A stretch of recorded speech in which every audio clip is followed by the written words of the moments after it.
Finding Common Battlegrounds is an attempt by two brothers, one conservative, the other progressive, to have civil conversations about politics with a little help from their friends.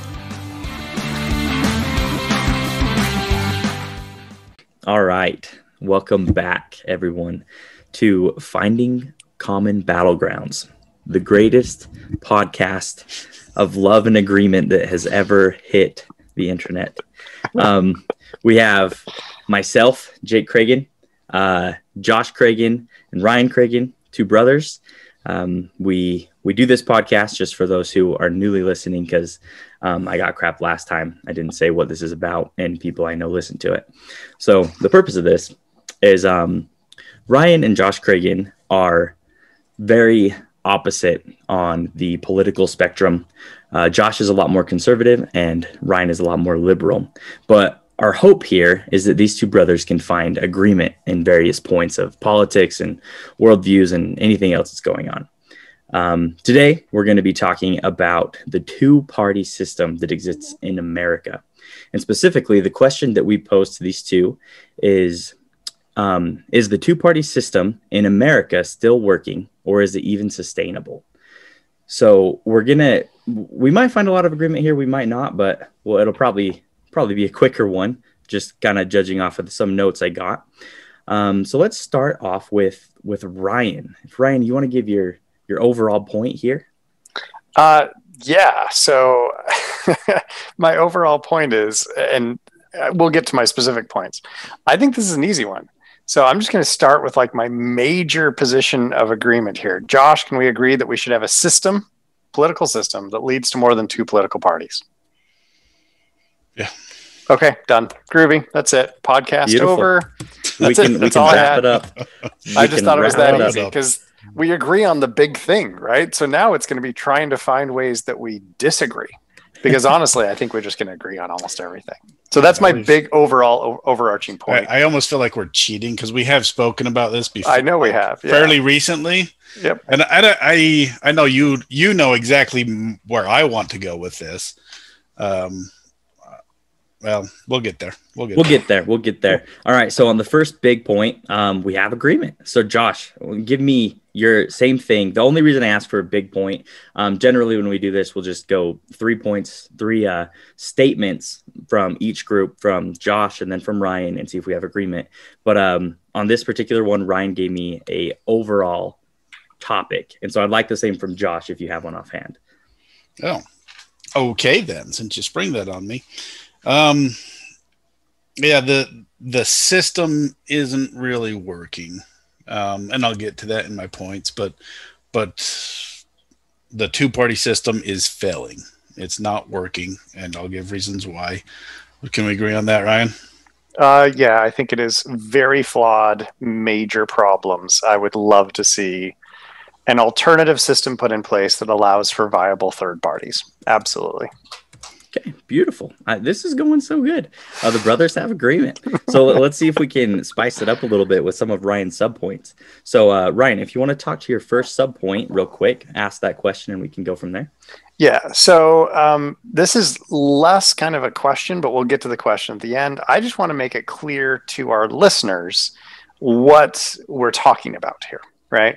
So what we currently have in the U.S. for our political system and the way that we do our elections is what's called first past the post, which is equivalent to a winner takes all system. Basically, the first person to get the most votes, right? And it doesn't even have to be 50%, which is almost the most disturbing part of this. They win. And the people who lose get nothing, zip, zero, zilch, right? So we're clear there are alternative systems, and I'm just going to mention two, and I'm going to talk a little bit about them. The first is preferential or ranked choice voting, and the second is proportional representation. Ranked choice voting allows individuals to rank the candidates in order of preference, first, second, third, etc. What happens after that, of course, varies. In an instant runoff, if one candidate gets more than 50% of the vote, they win. If not, the lowest vote getter has their votes redistributed based on rank until one person has more than 50% of the vote, and then they win. Another option is positional voting, which candidates earn points based on where they were ranked, and the person with the most points wins. So that's kind of the preferential or ranked choice voting. And there are some locales and even states in the U.S. that have implemented this. So this is beginning to roll up. Maine does it, I think. Alaska has done it. So there are a few places that have done it. Some municipalities here in Florida are trying to do it, but they're actually fighting with Republicans who run the state whether they can do it, right? Because this gets right back to the two-party system. All right. On proportional representation, which is different, it's a system in which voters choose a party or platform, sometimes knowing who their representatives will be and sometimes not, and they vote for that party or platform. Then representatives from that party are appointed to the governing body based on the proportion of the vote that the party receives. So even if you have a small number, if you get 5% of the vote, you get 5% of the seats. That's the idea. Sometimes systems like this have minimums, like a 2% of the vote before you get anything. So you can't have like 0.1% and then you get a seat. You got to have a certain percentage. But it still allows for alternative parties to have representation. With either of these options, either ranked choice voting or proportional representation, there are greater odds that third parties can gain representation over first past the post. In particular, you can comfortably vote for a third party candidate knowing that your vote is not thrown away, as it is with first past the post system, since with, say, ranked choice voting, for instance, you can rank the options and your vote is still counted. So my question for you, Josh, is not a point of agreement. I think we're going to agree that either of those is better, but what would be your preference between those? The second, and that's actually my third point. Sorry, didn't mean to scoop your points. But this is going to be too easy tonight. I know. Oh, well, beautiful, beautiful. So, you would say that you would prefer that second one, a second option. And yeah, I'll get to it with my third point. They're both preferable. Ryan's right. They're both preferable because it's way more likely that you can get a third candidate in there, a third party. All right. So our conservative says they're both preferable, but he prefers the second.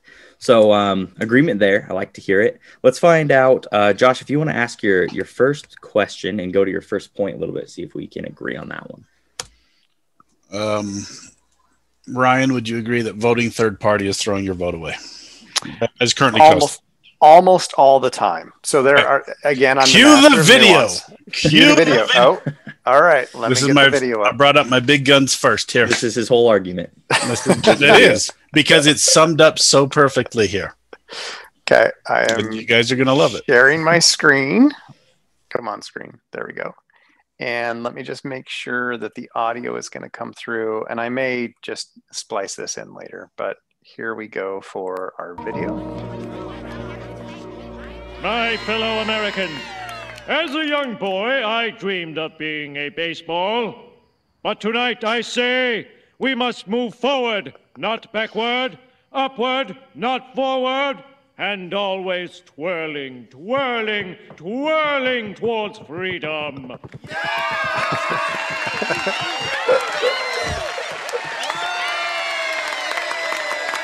Stop! Those candidates are phonies! You heard me. They're alien replicants from beyond the moon. Yeah, right, pal. Don't forget your stinking flag. Oh, why won't anyone believe my crazy story? Oh!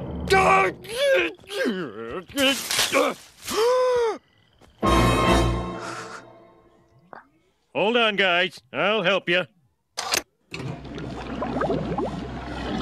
Oh, no. Am I still here? I don't want to serve out my term naked in a tube. I am so mad at the Secret Service right now. Hey, who the hell are you? I'm Homer Simpson, sir, and I'm going to get you back to Washington before it's too late. You know, Senator, being in suspended animation gave me time to think. Partisan politics are tearing our country apart. You got a point there, Bill. If you and I are going to whoop these one-eyed space fellas, we're going to have to set aside our differences. Together, we can lead America into a new golden age. Friend, you got a deal. Homer, let us out. It's time to tear those aliens a third corn shoot. Yeah. Go! Oh, no. What have I done? What am I doing? What will I do? The politics of failure have failed. We need to make them work again. Tomorrow, when you are sealed in the voting cubicle, vote for me, Senator Bob Dole. I am looking forward to an orderly election tomorrow, which will eliminate the need for a violent bloodbath.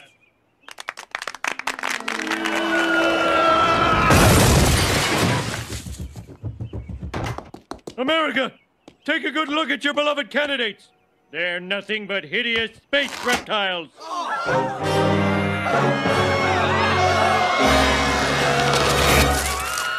It's true. We are aliens. But what are you going to do about it? It's a two-party system. You have to vote for one of us. It's a two-party system. Well, I believe I'll vote for a third-party candidate. Go ahead. Throw your vote away.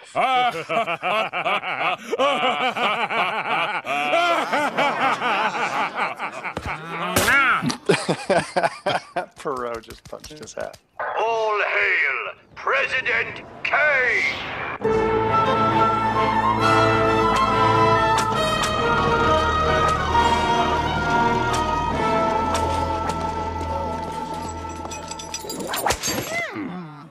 I don't understand why we have to build a ray gun to aim at a planet I never even heard of. Don't blame me. I voted for Kodos.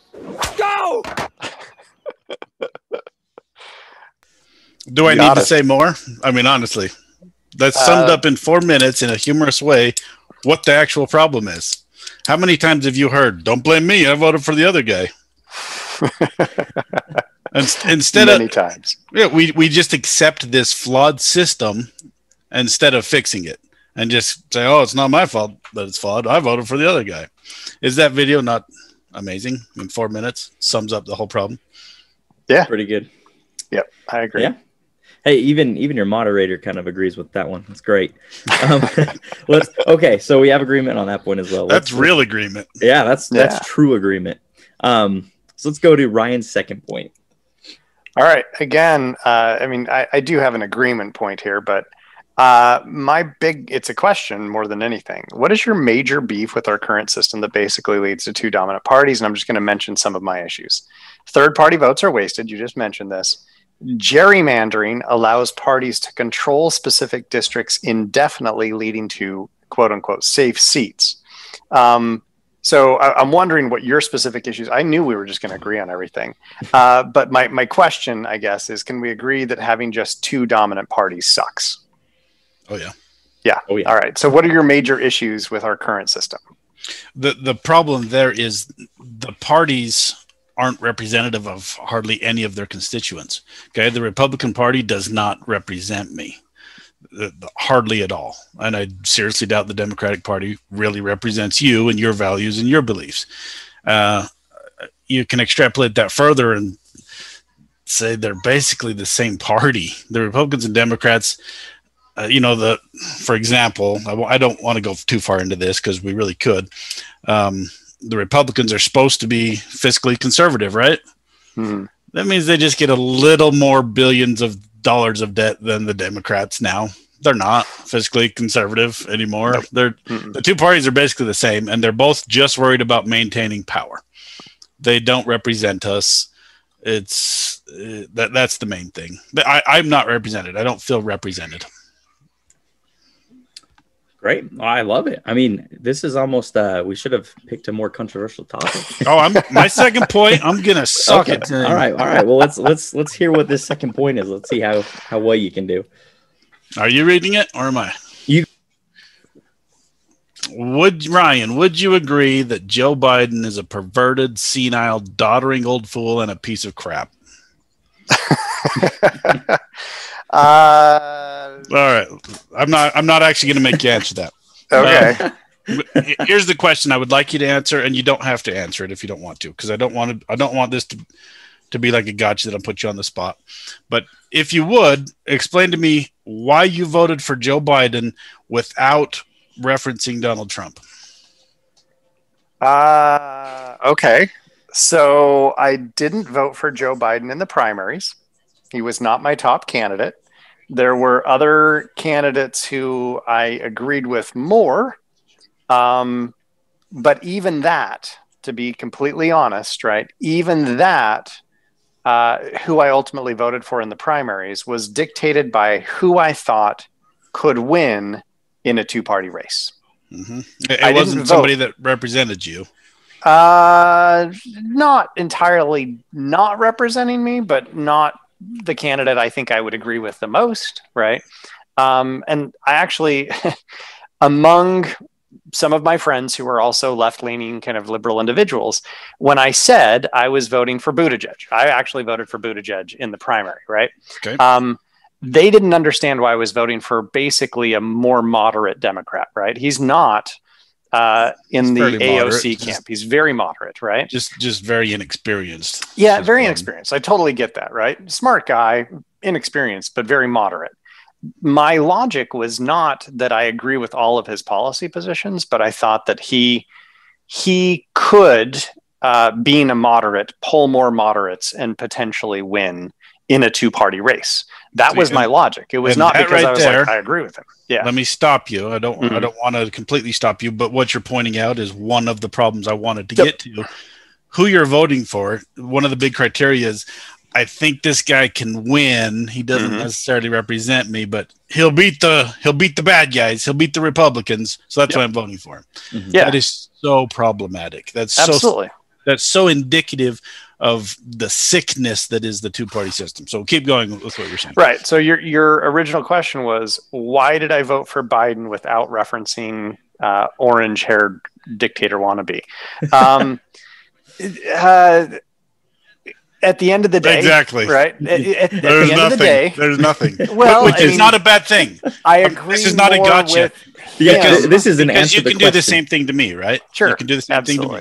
So this is not a gotcha. I can't really answer it without saying orange-haired dictator wannabe, right? I know you because can't. I agree more with it. the one candidate than the other candidate. That's why I voted for the one who eventually won. That's it, right? But, is he my favorite candidate? No. Let me put it this way. I think he's fine. Is there anything you respect about him? Is there anything that you were really excited that he could bring to the table? I certainly do respect him as an individual, right? So, and I know you have issues. We don't necessarily have to get into the nuance there, but I do respect him as an individual. I mean, he's gone through some horrific stuff, right? His wife and daughter, I think, is it his daughter, died in a car accident, and obviously he, pushed through that. He's had a son who was a cocaine addict, and he's pushed through that. It's not like I respect him as an individual. It's more than I can say for Trump. Treason I don't and he's not Trump. in jail. That's what I respect about him. That's impressive. He hasn't committed treason and he's not in jail, unlike Trump, who has committed treason. See, you can't even talk about Biden without talking about Trump. All right, well, let's move on from this because we're more so talking about. Let's move on from that one just a little bit. Okay. Let's see if we can, because for the most part, Ryan, I want to know to Josh's big question, because his big question was essentially not the first question you asked, right? It was directly after that was your real second point, correct, Josh? Why did I vote for Biden without referencing Trump? Is that more so like, or are you trying to get agreement just on this question? Because I want to clear that up. Just so on my notes, the first part's tongue in cheek because Biden is a perverted old senile, but I'll agree with old. I wanted to get to that. You voted for him because he's not Trump, but the real problem that I wanted to look at is look at all the candidates the Democrats put up. Many of them are just horrendous. I mean, I don't think they were all. I mean, some of them were not good. But I thought there were some who were far more compelling as candidates, right? I mean, I would have voted for maybe Bernie. I mean, we've talked about Bernie Sanders before, right? I don't know that my heart fully lies with Bernie Sanders, but the big issue that you and I discussed earlier is that if Bernie Sanders were elected, which whether he could be or not, I mean, that's the big question. That's why no one votes for him, is because we don't think he could be elected. Would he be effective in a two-party system when he's openly admitted that he's an independent? I mean, he serves as an independent. He just caucuses with the Democrats, and he identifies as a democratic socialist. how is that going to fly in a country where you say the word socialist and people want to lynch you, right? Like, it's insane. But 4 years, or was it 8 years ago, when he was running against Hillary, and he had the Democrats wanted him, the Democratic voters. The voters did. The voters wanted him, and the DNC axed him. Yep, okay? They did. Again, where's the power lie? The DNC and the RNC, they have all the power, not us. So that's with Bernie, but most of the candidates that the Democrats put up were all psychos. There's a couple great ones. I'd vote for Tulsi Gabbard. I think she's amazing. Some of those that's guys, the one you were going to say was a psycho. She's by far the most moderate. That's but I'm not right. I'm not trying to get the most moderate candidate. If you want me to go with the one I agree with the most, it might be Bernie Sanders or even Elizabeth Warren. Actually, I know. Well, hey, all right. I understand, but okay, all right. So that's what I wanted to say. Okay, well, in the two-party system, our choices are a bunch of pedophiles and psychopaths. We rarely get people that we feel really good standing behind. That's really to like maybe even refine that a little bit more. Like, it sounds like his real point here is in the two-party system, who comes up as candidates is who our party thinks is going to beat the other party, not who's the best candidate. Not good, who's good, Jake. Okay. Very good. So if we agree on that, then we're going to have agreement on Josh's second point. Yeah. Okay. So let's move to Ryan's third point. All right. So I'm really short because I knew we were going to agree on almost everything. Proportional representation often requires coalitions to form a government, but that means compromise and often puts the government in the political center. Can we agree that parties having to compromise would be better than the current situation, Josh? This is my third point. Yes, absolutely. I knew it from the beginning. This is such an easy one because we totally agree on this. But and that's the beauty of this one. That's the beauty of this topic is there's real agreement at the heart of some of these issues that revolve around our politics and that govern all of our politics. So Josh, just so everyone knows, what was your third point? Well, I was taking a jab at Ryan because, again, you wanted us to be more adversarial. So I said, would you agree that if you criticize the way something is done, you should present a better way of doing things? And this harkens back to our capitalist thing where you just hate capitalism. And I don't hate capitalism. Poke. I just think there are problems with capitalism. And there are, but this is a big Jordan Peterson thing. You should always be wary of criticizing things that are working. So I'm worried about criticizing the two-party system because it has got us this far. Okay. And we live in America. America's great, but we have identified problems. And here's the big thing. There are other countries that have these systems in place that are working, and I think they're working better. And my third point was to talk about the thing Ryan talked about. His first point was the proportional system. I really like the way New Zealand does it. They call it the mixed member proportional voting system. And Ryan already described what it is. You vote for a party and your party gets a proportional number of seats in the House of Representatives. That is a beautiful system. Everybody gets represented. It doesn't matter how extreme you are. Like Ryan said, you have to meet a bare minimum usually, but you get represented and you feel represented, and it promotes coalition building. The founding fathers in our country wanted coalition building. That's part of the, oh my gosh, what's the voting system that the Democrats hate? You don't get the popular vote. The Electoral College. Thank you. Jeez, I just blanked on that. That's part of what the Electoral College. Yeah. Electoral College does. It promotes coalition building, but it's falling apart because of the two-party system. So coalition building now. Yeah, coalition building it's supposed to be a huge part of the government. And so the government, so you don't have a crazy minority party that takes control and is doing whatever they want. Like Republicans and Democrats. See, and look at that right there. We're both so inculcated. We're both so what's the word I'm looking for? We shouldn't be doing these this late at night. We've been trained to be biased against each other, right? Yeah. And this is one of the points I thought about going into is, well, let me formulate my thought there. Jake, you take over well, that so one, so there's one more thing that I wanted to talk about, because we talked about, is the two-party system working? And we said no. We basically universally agreed that it's not working. And I just wanted to say that the two-party system has been the dominant system within the American politics since like the 1850s. And this obviously has been going downhill since then. We don't get along. We're getting along less and less every day. And we just don't communicate, and we don't see eye to eye almost anywhere. And we're getting to the point where our Congress and our governmental systems don't function. So is this sustainable? Is the two-party system sustainable? And if it's not, how long does this last? And let's go, Ryan. Let's go you first.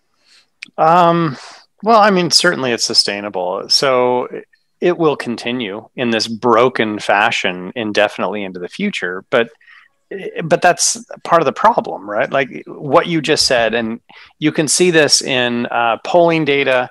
When people ask about confidence in different institutions, currently one of the lowest rated institutions meaning kind of bodies out there, right, is Congress. People are just completely fed up with Congress because when one party takes over, the other party largely becomes the party of opposition, right? Oh, you want to do that? Nope. We just refuse to do that, right? It doesn't matter whether they actually think it would be a good thing to do. They're just going to oppose it on the principle that it's what the other party wants to do. So it's a completely broken system right now. Occasionally we get some stuff done, but it's a mess, right? Like right now in the Senate, we have one senator who is basically dictating everything that is happening, Joe Manchin from West Virginia, right? So he's a moderate Democrat, and because they need him to make their 50 votes, he's refused to overturn the filibuster, right? And as a result, Democrats basically have to position everything that they want to push through Joe Manchin. He is the one who is running the federal government right now. One person, right?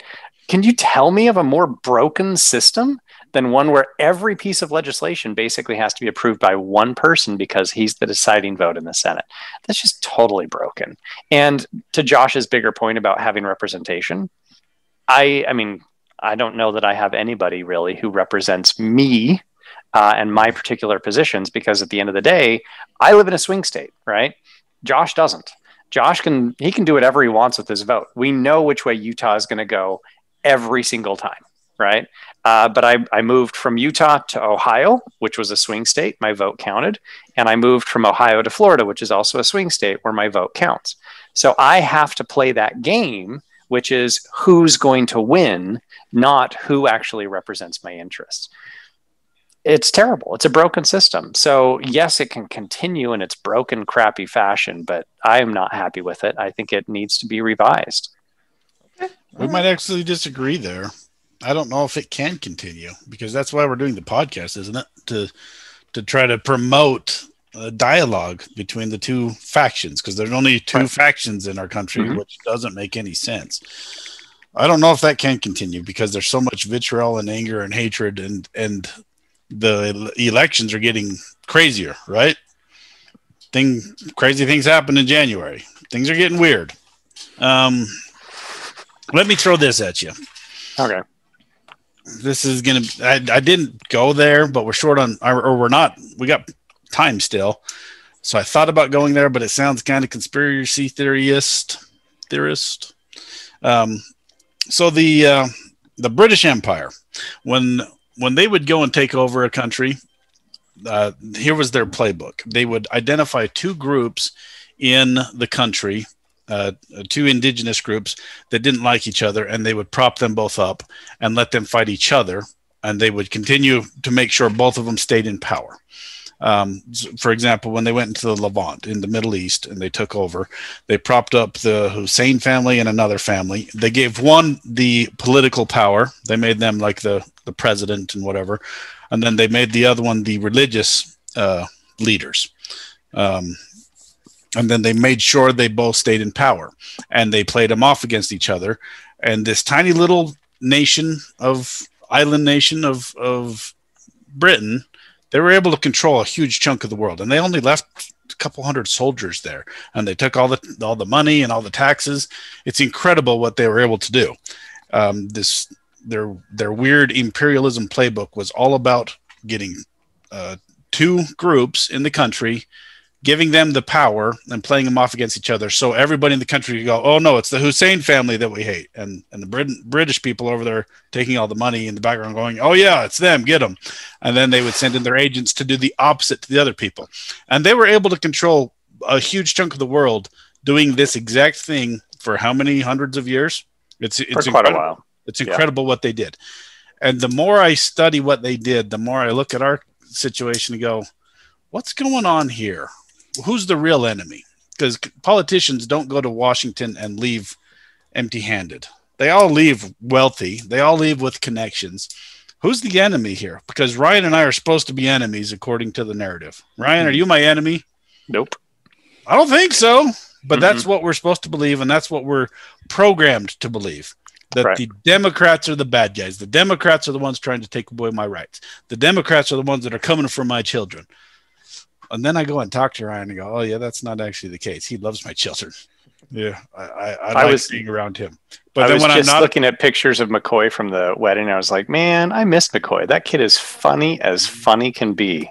Just the funniest kid on the planet. Yeah. I miss your kids. and so when I don't talk to you for a while and just read the news, they get me stirred up. Go, oh yeah, Ryan's my enemy. I hate that guy. And then I talk to him and go, oh yeah, I love him. He's my brother. Okay, we're programmed to hate each other. I know it sounds like a conspiracy theory, but it's not, because it's actually happening. What are your guys' thoughts on that? Do you want me to respond, Jake, or do you want to respond? Hey, go ahead, Ryan. I want you both to respond. Okay. I'll respond after you go first. Yeah, so I don't disagree, and I'm reticent to jump straight down to it's the media, right? Because I don't think that's entirely the case for mainstream media. We still need to do a podcast on the bias of the mainstream media.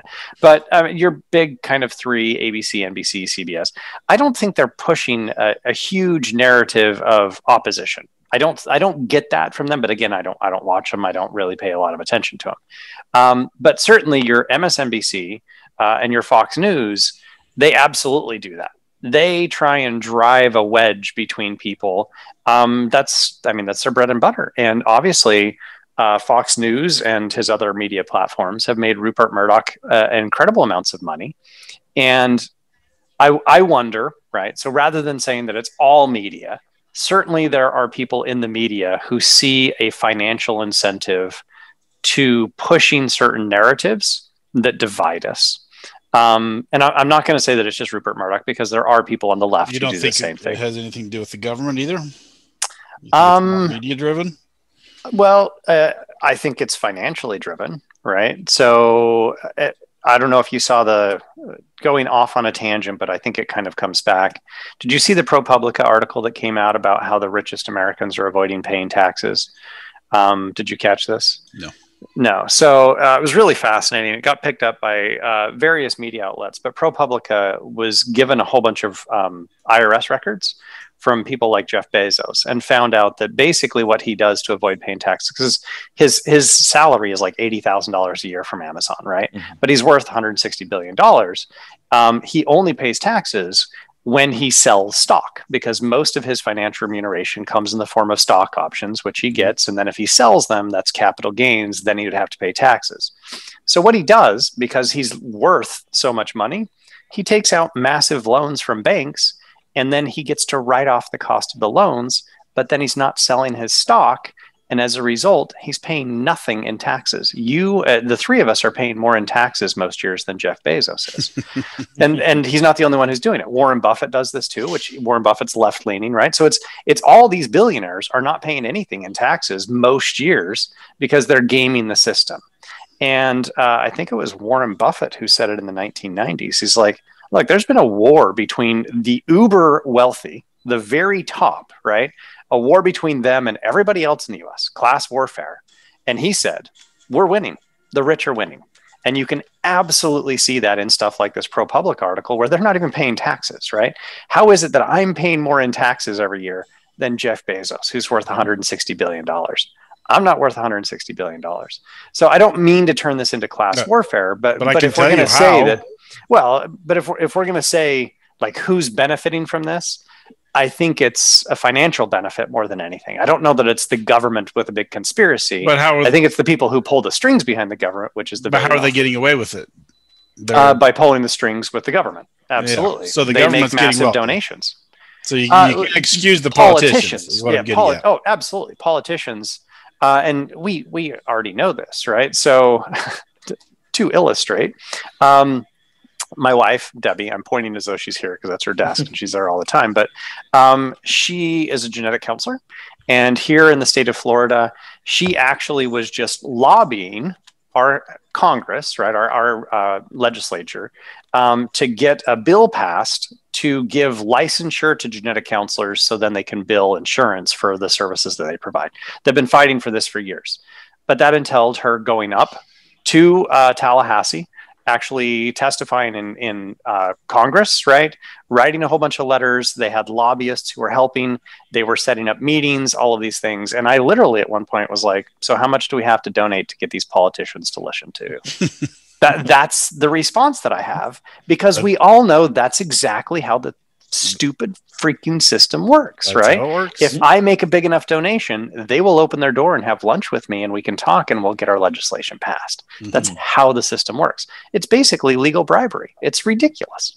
Agreed. Yeah. 100% agreed. I agree.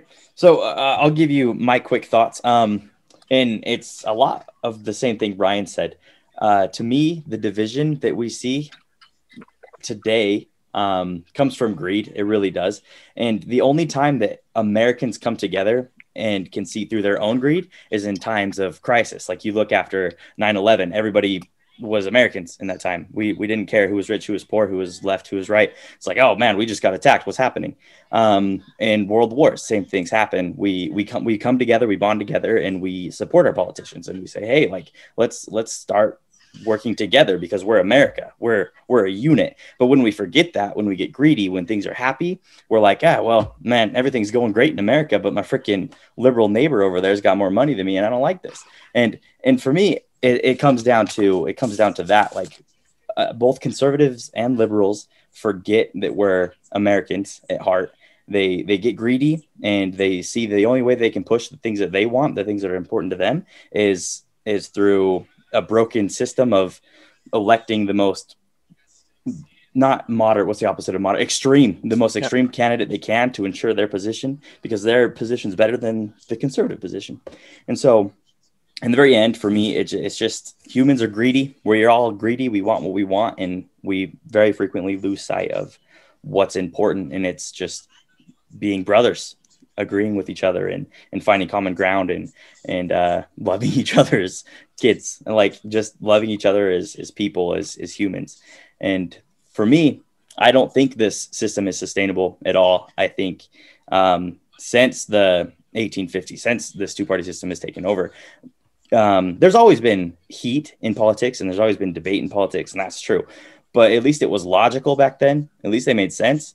And today, our candidates are garbage. I mean, that video that you showed was perfect. Like they're spinning in circles saying, well, at least up is up. But the next day they're like, well, but up is down. If we think about it, it's silly. It's just stupid. And I don't think it's sustainable. And unless we have more people doing what you two are doing here, finding common ground on stuff, agreeing, then America won't be America. I mean, we're already not the America we used to be. And I don't think that that's going to get any better with the system we have. Well, I mean, we did see agreement just recently. I don't know if you saw this, but China is a big enough threat to the U.S. at this point that Democrats and Republicans came together to pass legislation to put hundreds of billions of dollars into funding research in the U.S., right? So it takes those kinds of existential threats for, like you said, right, for us to eventually go, oh, crap, right? Like we might lose our place as the biggest, most powerful country on the planet. We need to do something about that, right? Which to me, I'm like, well, why haven't we been funding higher education, which is where most of this original research gets done in the first place? And they can't agree on that, right? Whereas all the rest of the world, they're like, oh yeah, we need to fund higher education because that's where they do the research. So they're not even with that bill. They're not even doing that. They want to put it towards corporations because that's where Republicans would agree with it. I get it. It's fine. It's going slightly off topic, Ryan.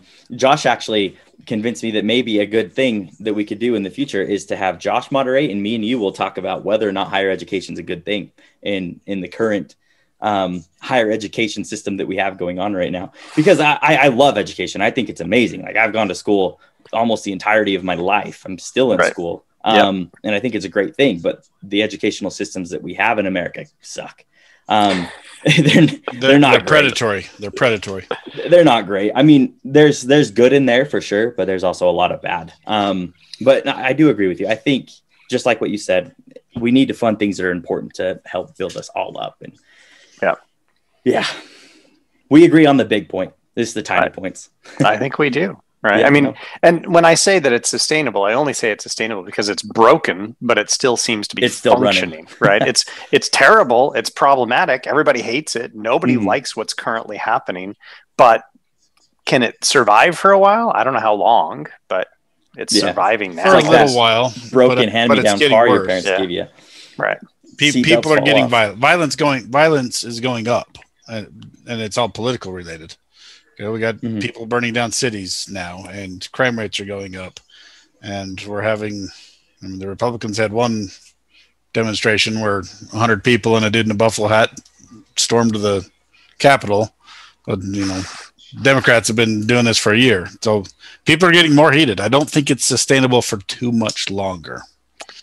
I would love to see a revolution where we finally fix some of these problems. I would love to see a peaceful resolution. Me too. I'm not saying that I want a violent revolution. And that's where we're headed. We're heading towards violence, and people just don't realize how terrible that is going to be. They just don't get it. But we know the problem here, right? It's entrenched interests. So what incentive do Democrats and Republicans have to say, you know what, we need to change the system? Let's invite a third party in. They have zero incentive to do that. Zero incentive other than the bigger picture, which, of course, none of them are going to pursue because right now they are the entrenched powers. Yeah, I don't know what the answer is. I don't. I wish I did. That one scares me a little bit. That's what we obviously need, but I don't know how you topple the powers that be without violence.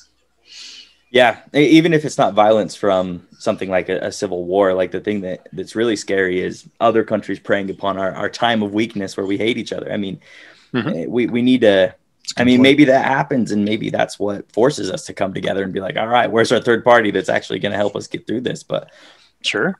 Who knows? Russia is absolutely taking advantage of our division, right? They're just sowing seeds of division wherever they can through their propaganda machine. I think we all can agree, like, Putin is a horrible human being, but he's a brilliant person. And he has totally playing our division against us. He's got ballsy still. Oh, yeah. I respect him for that because he's smart. He's smart. He's horrible, but he's horrible smart. Human being, but smart. Smart and brave, and he's willing to take chances, and they've been paying off because we're not going to climb on it because we can't even get our own house in order. So we need to get someone smart in there that knows how to assassinate political rivals is what I'm saying. That's what we need to do. I mean, I might be the guy for the job. Let's start voting for me, eh? Jay Cragen, president in what, 2032? That quite a ways out. All right, got it. That'd be great. But no, like, I think this was a great podcast. You guys have any last second things you want to talk about? Anything you want to bring up real quick? I hate Democrats. They suck. I just knew from the get-go that we were going to agree on this. I think we've talked about it before, and I was just like, this is going to be an easy one. We should just talk about our kids or something. But I think it's useful for us to kind of go through the conversation in case other people are actually paying attention. But it's useful for us to just have that conversation and say, no. I mean, yeah, the whole premise of the podcast is that I'm left-leaning, Josh is right-leaning. But right here in this one podcast, we just kind of blew the whole thing up, and we're like, but this is a totally broken system, right? It's all a farce. It's all a farce. It's just ridiculous, right? But this is what we're told to do. Yeah. There's a no-brainer that we could fix easily if we would all just pull our heads out of our butts and go, oh, yeah, this is a problem. Instead of fighting each other, let's fix this one because this is an easy one to fix. It really would be. Yeah. Mm-hmm. Yep. It really would be. I agree.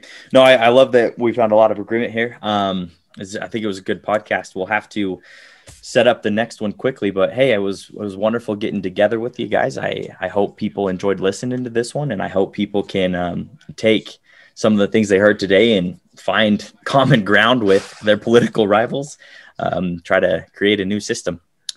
All right. Thanks everyone. And I'll see you next time.